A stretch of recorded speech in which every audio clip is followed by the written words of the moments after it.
আচ্ছা, তোমরা কারা কারা আমার হাতের কাজ মিস করেছো বলো তো গত 1 মাস ধরে? আর বলো না, ব্র্যান্ড প্রমোশনের ভিডিও বানাতে এতই ব্যস্ত ছিলাম যে এই যে সিংহাসনটা আমি জন্মাষ্টমীতে বানিয়েছিলাম সেটা তোমাদের সাথে শেয়ার করাই হয়নি, তাই ভাবলাম আজকে করে নিই। তার জন্য আমি নিয়েছিলাম একটা কাঠ আর স্পঞ্জ, যেটা স্পঞ্জটা কাঠের মধ্যে ভালো মতন আঠা দিয়ে আটকে দেওয়ার পরে একটা ভেলভেট কাপড়ও মুড়িয়ে নিয়েছিলাম আর সেলাই করে ঠিক এরকম একটা গোল টেবিলের মতো বানিয়ে নিয়েছিলাম। এরপরে বেত দিয়ে বানানো রিং, যেটা আমি কিনে নিয়ে এসেছিলাম বাজার থেকে, সেখানে 3টে মতির মালা ঝুলিয়ে নিলাম। এরপরে কিছুটা নেটের কাপড় নিয়ে বেতের রিংয়ের ওপর গানগ্লু দিয়ে কুচি কুচি করে পুরো রিংটাকে কভার করে নিলাম ঠিক এইরকম ভাবে। এরপরে গানগ্লু এর সাহায্যে 1 রাউন্ড লেস লাগিয়ে নিলাম। তারপরে প্রচুর পরিমাণে গানগ্লু দিয়ে আগের বানানো যে টেবিলটা বলো বা টুলটা সেটা বসিয়ে নিলাম। তারপরে আরও 1 রাউন্ড লেস লাগিয়ে নিলাম।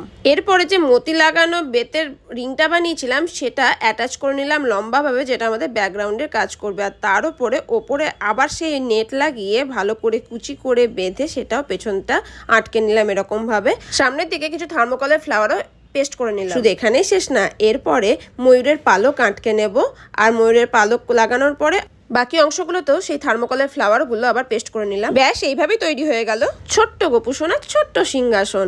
আর প্রচুর স্পঞ্জিও হয়েছে, গোপুসোনার বসতেও কোনো অসুবিধা হবে না। কি কেমন লাগলো আমাকে কমেন্ট বক্সে জানাতে ভুলবে না কিন্তু। আর তোমরা যদি এরকম সিংহাসন চাও তাহলে আমাকে ইনবক্স করে অর্ডার করে নাও।